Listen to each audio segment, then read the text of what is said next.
요한복음 10장 22절부터 29절 말씀 봅니다.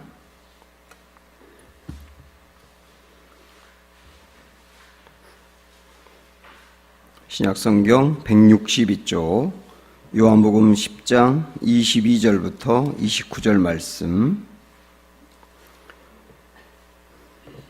예루살렘에 수전절이 이르니 때는 겨울이라.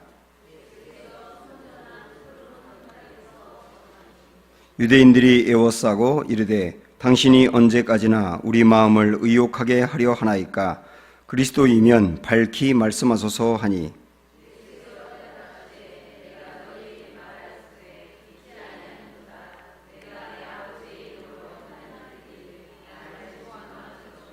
너희가 내 양이 아니므로 믿지 아니하는도다.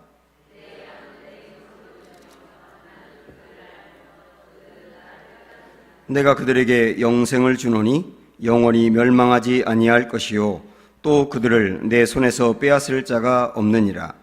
그들을 주신 내 아버지는 만물보다 크심에 아무도 아버지 손에서 빼앗을 수 없느니라.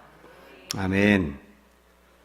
네, 사랑합니다. 축복합니다. 인사하겠습니다.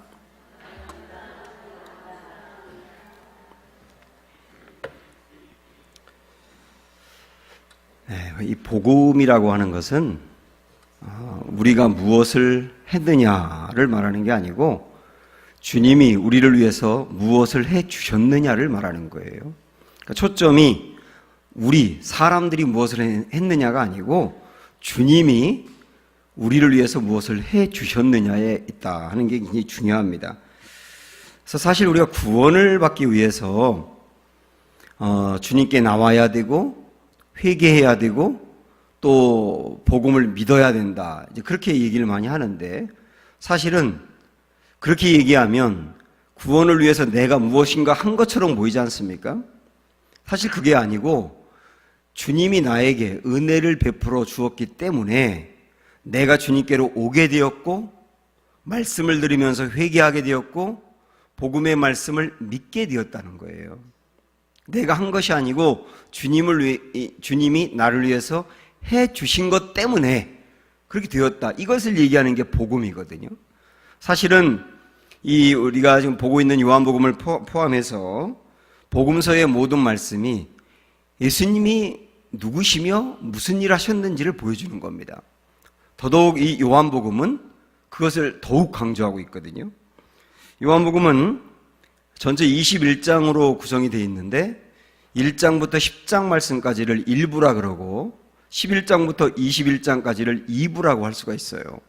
그래서 1부는 예수님이 누구신가를 보여주는 것, 특별히 예수님은 그리스도이신데 그리스도로서 어떤 일을 행하셨는지를 보여주는 게 1부고, 그 다음에 2부는 그리스도이신 예수님이 우리를 대속해 죽으셨다는 것을 강조하는 게 2부입니다. 그래서 오늘 우리가 이제 1부의 마지막인 10장의 이제 끝부분을 보게 되는데요. 그런 관점으로 오늘 우리가 좀 더 보려고 합니다. 사람들이 수전절을 맞이해서 다 모이게 됐는데, 수전절은 이스라엘이 그 시리아라고 하는 나라를 빼앗겨서 고통을 많이 당하다가 마카비라고 하는 사람이 주도한 혁명을 통해서 시리아로부터 나라를 빼앗고 회복이 됩니다. 그것을 기념하는 절기가 수전절이라고 하는 절인데, 이때 이제 사람들이 몰려들어서 예수님을 만나고 난 다음에 질문을 하는 겁니다. 뭐라고 질문하냐면, 당신이 정말 그리스도가 맞습니까? 명확하게 좀 말씀해 주세요. 흐릿하게 말하지 말고 비유로 말하지도 말고 정말 당신이 그리스도가 맞으면 정확히 내가 맞다고 말해주세요. 이렇게 물어봐요. 그러니까 우리 주님이 아니 내가 그동안에 그렇게 말을 했는데도 모르느냐, 그러면서 내가 한 말을 믿지 못하겠거든 내가 한 행위를 믿어라, 그런 말씀을 하십니다.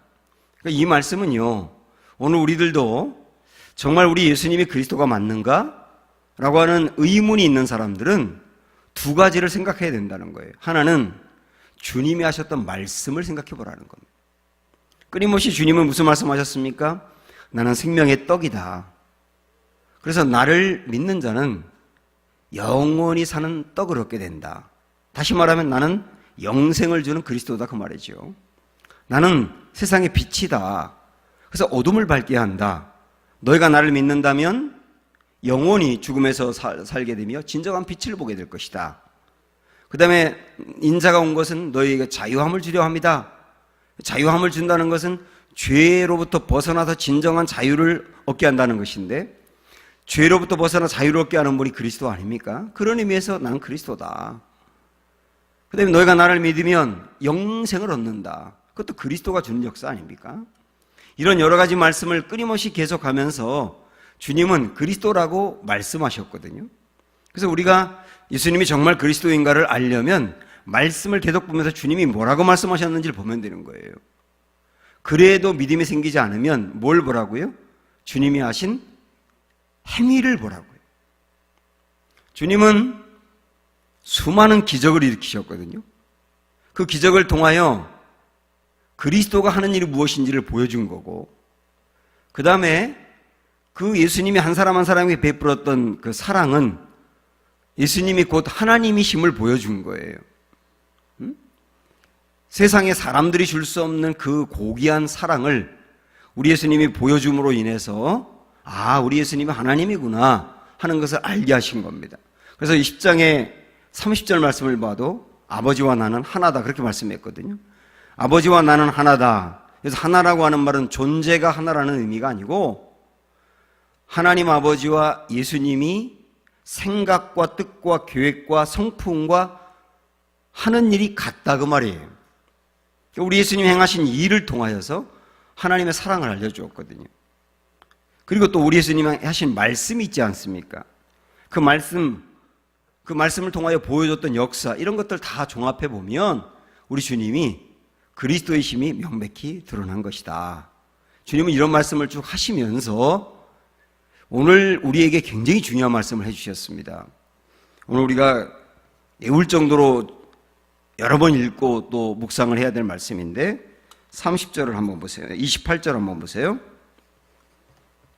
요한복음 10장 28절 시작. 내가 그들에게 영생을 주노니 영원히 멸망하지 아니할 것이요 또 그들을 내 손에서 빼앗을 자가 없느니라.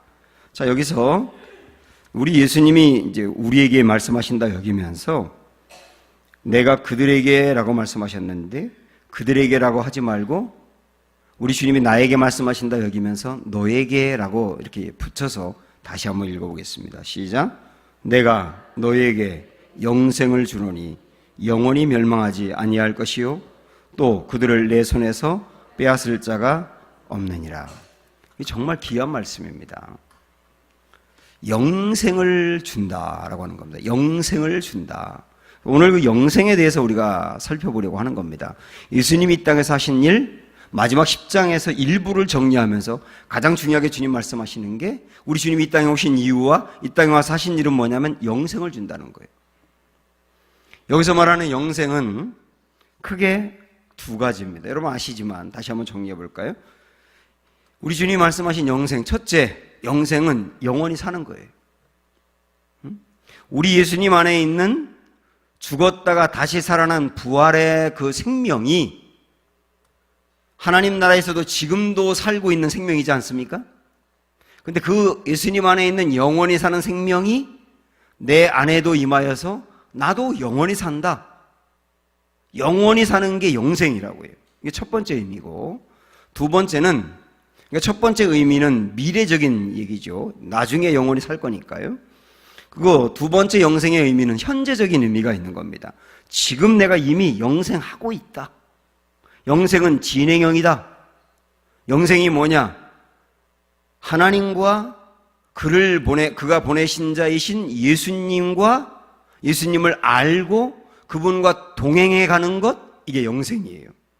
이 두 가지 의미를 우리가 조금 더 깊이 보려고 합니다. 먼저 첫 번째 영생의 의미가 뭡니까? 영원히 사는 게 영생이라고요. 우리 예수님을 믿으면, 다시 말씀드리지만 예수님 안에 있는 영원히 사는 생명이 우리에게 임하여서 우리의 본성과 우리의 모든 옛사람이 죽고 새로운 생명으로 태어나는데 그 새로운 생명은 영생하는 생명으로 태어나는 거예요. 그래서 중생이라고 말하는 거예요. 그 생명을 간직한 이는 영원히 사는 겁니다. 사실 여러분, 우리가 영원히 산다는 것만큼 중요한 게 뭐가 있겠어요? 우리 예수님도 마태복음 16장에서 이런 말씀하셨거든요.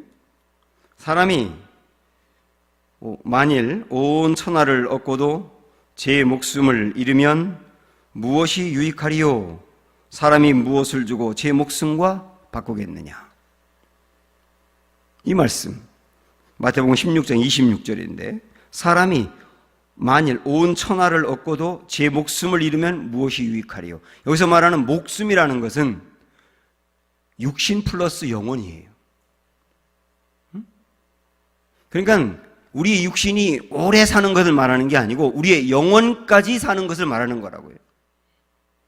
만약에 우리가 천하를 다 얻었다 하더라도 목숨을 잃는다면, 다시 말하면 영생을 잃어버린다면 무슨 의미가 있겠느냐는 거예요. 사람은 그래서 이 영혼은, 우리 안에 있는 영혼은 천하로도 만족이 안 되는 거예요. 여러분 안에 영혼이 있지 않습니까? 이 영혼은 천하로도 만족을 못 시킨다고요. 아무리 많은 돈을 갖고 있고 아무리 많은 권력을 갖고 있고 내가 원하는 것을 아무리 얻는다 하더라도 그것이 내 마음을 만족시키지 못해요. 천하를 얻는다 해도 만족이 안 된다고요. 다 얻었는데 영혼을 잃는다면, 영생하지 못한다면 무슨 의미가 있겠느냐는 거거든요. 샤를 마뉴라고 하는 그 프랑스의 대제가 있었잖아요. 8세기에 살았던 분인데 그 샤를 마뉴가 서부 유럽을 다 통일해 가지고 프랑크 왕국을 이루었거든요. 근데 이분이 땅을 차지할 만큼 차지하고 대제라고 하는 그런 영광을 얻고요. 그러다가 죽었어요. 근데 그 죽은 그 시신을 보존하기 위해서 방부 처리하면서 온갖 것을 다 동원해서 그를 오랜 기간 동안 보관했는데 그게 200년 전에 발견이 되었어요. 그런데 그가 왕의 그 옷을, 의복을 다 입고 그 다음에 왕이 들고 있는 홀을 오른손으로 딱 들고 있고 그런 모습으로 누워서 죽은 모습으로 있었는데, 그런데 왼손 바로 위에 성경이 펼쳐져 있었다는 거예요. 그리고 그 손가락으로 성경 한 구절을 딱 가리키는 모양으로 그가 보존되어 있었던 겁니다. 그런데 그가 가리키고 있는 성경 구절이 어디였느냐면 조금 아까 우리가 봤던 마태복음 16장 26절이었던 거예요. 다시 한번 제가 읽어드릴까요? 사람이 만일 온 천하를 얻고도 제 목숨을 잃으면 무엇이 유익하리요? 사람이 무엇을 주고 제 목숨과 바꾸겠느냐? 내가 이 세상에서 천하를 통일했다. 갖고 싶은 거 다 가졌다. 내 이름도 날렸다. 그러나 천하를 다 얻었다 하더라도 목숨을 잃었으면 무슨 의미가 있겠느냐는 거예요. 한번 우리 이런 생각을 해보셨으면 좋겠어요. 만일 어떤 사람이 태어날 때 아버지가 원체 부자였기 때문에 태어나면서부터 수십억, 수백억의 유산을 아예 물려받았습니다. 그래서 어릴 적부터 정말 쓰고 싶은 대로 다 썼고 누리고 싶은 대로 다 누렸고요. 그렇게 살다가 한 나이 40이 돼가지고 어떤 일로 인해서 쫄딱 망하는 바람에 그 많던 재산을 전부 다 날려버렸어요. 그 다음부터는 거지꼴로 사는 겁니다. 자, 그렇다면 여러분 생각을 해보십시오. 40년 동안 이 사람이 온갖 부귀를 다 누리면서 떵떵거리고 살았지만 40이 넘어가면서 지금 현재는 거지거든요.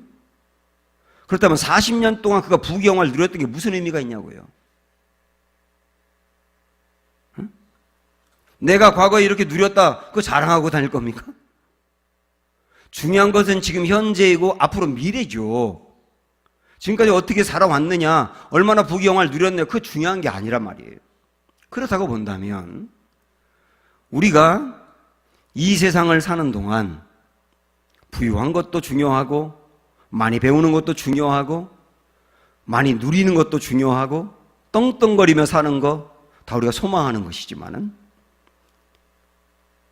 그렇게 살았는데 영생을 잃어버렸다. 그게 영생을 잃어버리는 순간 무슨 의미가 있냐고요. 이거 정말 우리가 심각하게 생각해 봐야 될 거 아닙니까? 그때까지는 어땠는지 몰라도 영생을 잃어버리는 순간 그 과거에 그의 화려했던 삶이 무슨 의미가 있냐고요. 우리가 때로는 이 세상에서 부족하게 살 수 있습니다. 그러나 엄밀한 의미로 본다면 이 세상에서 부족하게 살았다 하더라도 그가 정말 영생을 소유하고 나중에 죽은 다음에도 영원히 살 수 있다면 그 사람은 성공자인 거예요. 물론 그렇다고 해서 이 세상을 막 살라 어차피 천국 갈 거니까 막 살아도 그런 의미를 얘기하는 게 아니에요. 진짜 천국을 확신하면서 영생을 확신하면서 사는 사람은 이 세상에서 제대로 살게 돼 있거든요. 바울이 늘 하나님 나라를 바라봤고 자기의 영원한 소속은 여기가 아니라 하나님 나라라고 확신하고 살았고 그렇게 살았던 사람인데 이 세상에서 막 살았나요? 누구보다도 이 세상에서 영혼을 건져내기 위해서 애썼고 이 세상에서 부귀영화 누리는 게 그 별것도 아니라는 걸 깨달았고 가장 중요한 가치는 한 사람이라도 더 데리고 천국을 가야 된다고 소망했고 정말 시간을 아껴가면서 가장 복되게 살지 않았습니까? 그래서 우리가 너무나 당연히 알고 있는 이야기지만 정말 나는 영생을 지금도 확신하며 살아가고 있느냐? 이게 본질적인 질문이에요. 그러나 이런 영생에 대한 어떤 확신들이 때로는 분명히 확신을 했다가도 의심에 빠지는 경우가 있을 수가 있어요. 칼빈이나 루터 같은 경우 얼마나 훌륭한 종교 개혁자입니까? 그러나 칼빈이나 루터도 그들이 쓴 책에 보면 불현듯 정말 나는 천국에 갈 것인가? 어느 날 갑자기 나는 정말 구원받은 게 맞는가? 이런 문제로 고민을 했어요.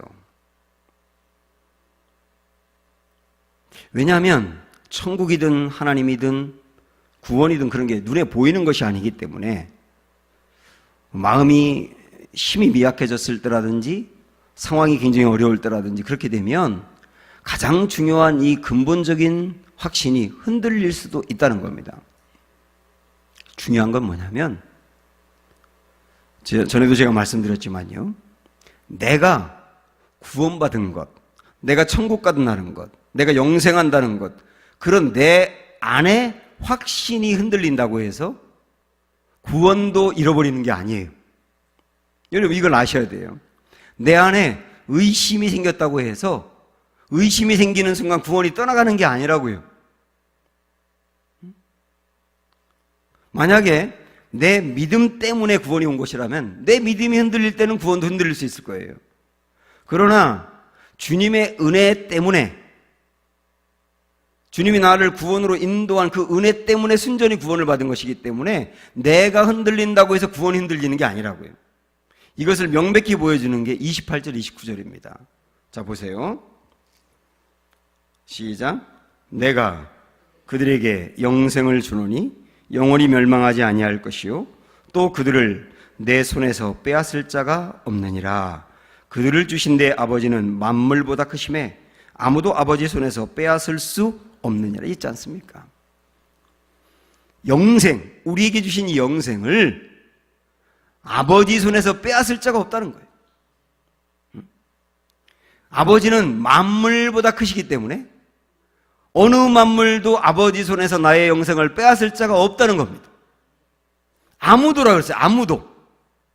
아무도 하늘에 있는 천사들도 땅 아래에 있는 마귀들도 심지어 나 자신도 하나님 안에 붙어있는 영생을 빼앗을 자가 없어요. 아무도 빼앗을 자가 없다고요. 핸드폰은 우리 권사님들도 다 핸드폰 교회 오시면 꼭 끄세요. 우리 교회에서 그 운동을 좀 벌이려고 하는데 왜냐하면 예배가 이렇게 하다 끊겨버리니까. 저도 까먹거든요, 핸드폰 소리 때문에. 그러니까 좀 일부러 끄셔요. 그거 가실 때 키시고. 그리고 아들들이나 딸들한테 교회에 있을 땐 전화하지 말라고 그렇게 하시는 것도 좋아요. 아무도 빼앗을 수 없다. 어느 누구도 우리를 그 아버지 손에서 빼앗을 수 없다. 이게 너무나 분명합니다. 이 말은 뭐냐면 영생을 주신 하나님이 우리를 딱 붙들고 있으면 이 붙들고 있는 손을 어떤 경우도 놓지 않는다는 거예요. 나 스스로도 빼앗지 못합니다. 그 말은 뭐냐면 내 안에 의심이 생겼다고 해서 영생을 빼앗기는 게 아니라는 거예요. 이 말씀은요, 로마서 8장 38절 39절에서도 확인할 수 있어요. 여러분 잘 아시는 말씀이니까 그냥 들어보세요. 내가 확신하노니 사망이나 생명이나 선사들이나 권세자들이나 현재일이나 장래일이나 능력이나 높음이나 깊음이나 다른 어떤 피조물이라도 우리를 우리 주 그리스도 예수 안에 있는 하나님의 사랑에서 끊을 수 없느니라. 하나님의 사랑이라고 하는 것은 하나님이 나를 사랑하여 내게 주신 구원과 생명과 영생, 여기서 어느 누구도 어떤 피조물도 이 구원과 영생과 천국을 빼앗을 수 없느니라. 너무 분명하지 않습니까? 바울은 이 확신을 가졌기 때문에 흔들리지 않은 거예요. 우리 안에도 이 확신이 있기를 축복합니다. 어떤 때는 내가 흔들려도 구원을 빼앗기는 게 아니다. 이걸 확신하셔야 돼요. 그래서 이렇게 표현할 수 있을 것 같아요. 우리의 믿음은 날씨와 같아서 흐렸다 맑았다 흐렸다 그럽니다. 그러니까 우리의 믿음은 너무도 분명했다가 어떤 때는 흔들렸다가 어떤 때는 뚜렷했다 어떤 때는 혼란스럽다 그런다니까요. 나의 믿음은 날씨처럼 흐렸다 맑았다 한다. 그러나 하나님의 약속은 태양처럼 변함이 없는 겁니다. 태양은 늘 그 자리에 있지 않습니까? 언제나 그 자리에 조금도 움직이지 아니하며 그 자리 그대로 있는 거예요. 하나님이 우리에게 하신 약속, 예수 그리스도를 믿는 자는 영생을 얻고 구원 얻고 천국 간다. 이 약속은 태양처럼 변함이 없다. 아멘? 이 확신을 가지셔야 되는 거예요. 자, 두 번째. 이제 영생의 두 번째 의미는 뭐라고 그랬습니까? 첫 번째는 영원히 사는 거라고 그랬고요. 두 번째는 현재에도 예수님과 하나님과 교제하면서 동행해 가는 것 자체가 뭐라고요? 영생이라고요. 예? 그래서 지금 현재 나는 영생을 누려가고 있는 중입니다. 지금 현재 여러분 영생하고 있습니까? 영생하고 있는 중이에요. 영생이 뭐냐? 주님과 동행하는 것 자체가 영생이다.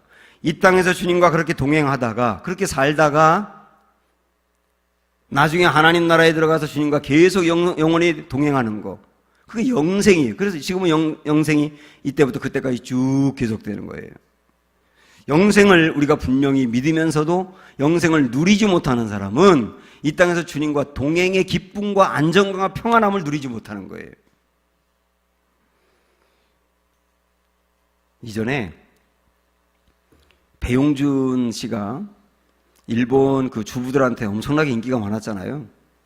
한 번은 이 배용준 씨가 일본에 이제 가서 간사이 공항에 내려가지고 딱 밖으로 나갔더니 5,000명 정도 주부들이 모여있더랍니다. 그 피켓을 들고 뭐 야단을 떠는데 그 피켓에는 이틀 전부터 기다렸어요. 저를 한 번만 봐주세요. 뭐 그런 문구들이 잔뜩 있었는데 그 문구 중에 하나가 이런 게 있었대요. 당신과 같은 시대에 살고 있어서 행복합니다. 배용준이라고 하는 그 미남 배우와 이 시대에 함께 산다는 것 자체가 행복하다는 거예요.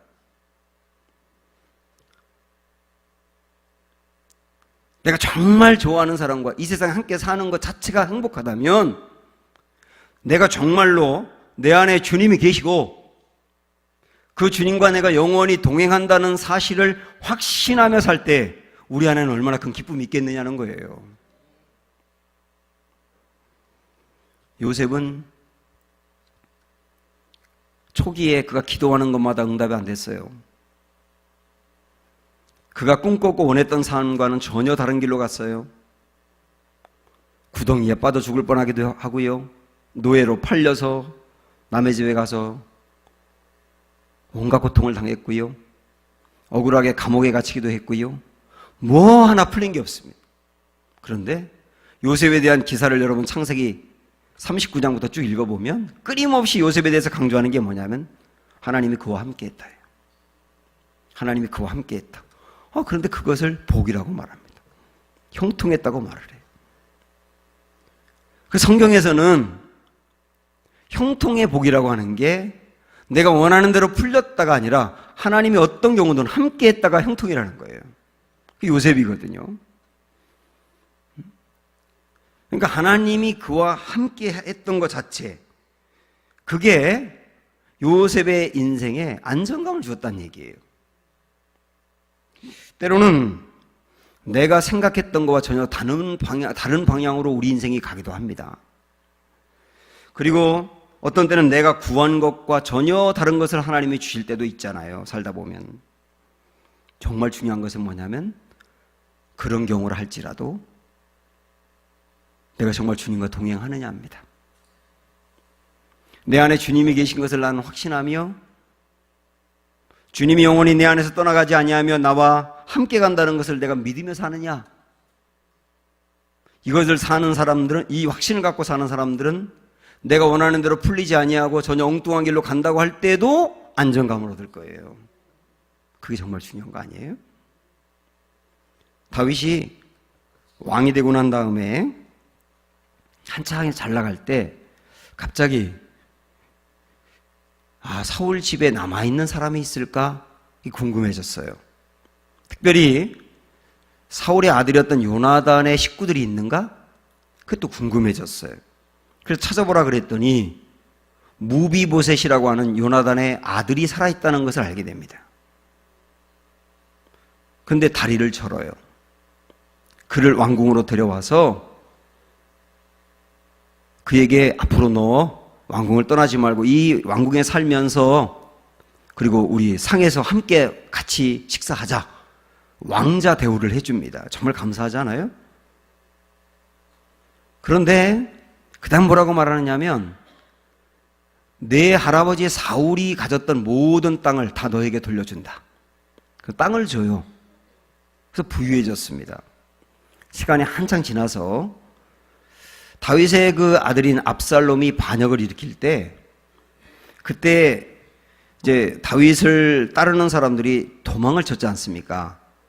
근데 도망쳐 나온 사람들의 그 면면을 봤더니 무비보셋이 안 보이는 겁니다. 그때 시바라고 하는 무비보셋의 종이 거짓말을 해요. 무비보셋이 압살롬 쪽에 붙었다. 그리고 왕을 배신했다. 그러니까 다윗 왕이 섭섭하잖아요. 자기는 그렇게까지 해줬는데. 그러니까 시바에게 무비보셋의 땅을 다 너에게 준다. 나중에 이 왕에 들어가서 회복이 되고 나면 그 땅은 내 땅이다 그 얘기죠. 그래서 다윗은 정말로 무비보셋이 자기를 배신한 줄 알았거든요.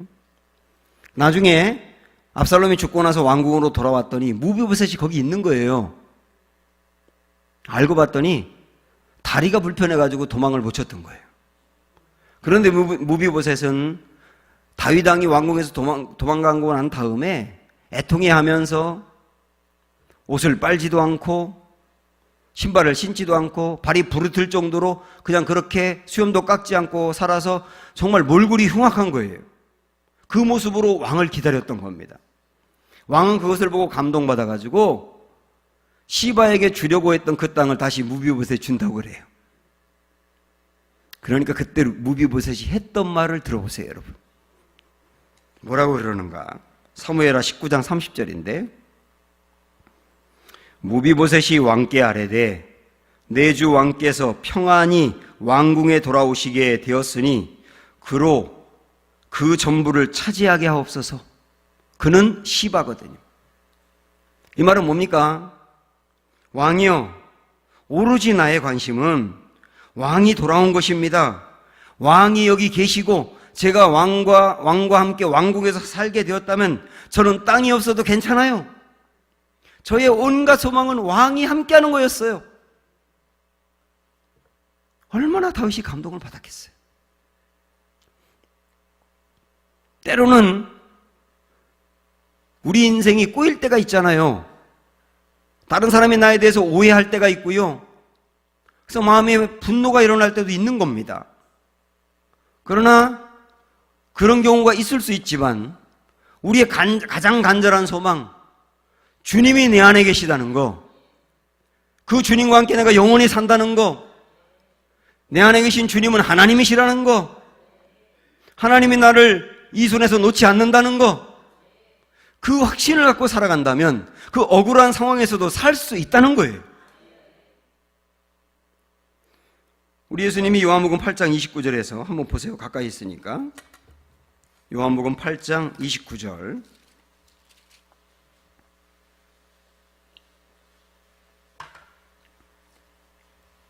시작. 나를 보내신 이가 나와 함께 하시도다. 나는 항상 그가 기뻐하시는 일을 행함으로 나를 혼자 두지 아니하셨느니라. 우리 예수님은 이 확신이 늘 있었던 거예요. 나를 보내시니 하나님이 나와 함께 하시도다. 나를 혼자 두지 않는다. 우리 주님이 누구 앞에서든 당당하고 흔들리지 아니하며 어떤 경우든 평안함을 잃지 아니하고 그 안에 안정감이 있었던 이유, 이 확신. 나를 보내시니가 나와 함께 하시도다.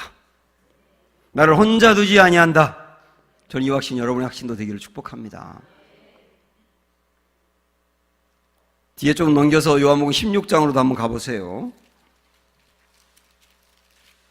16장 32절.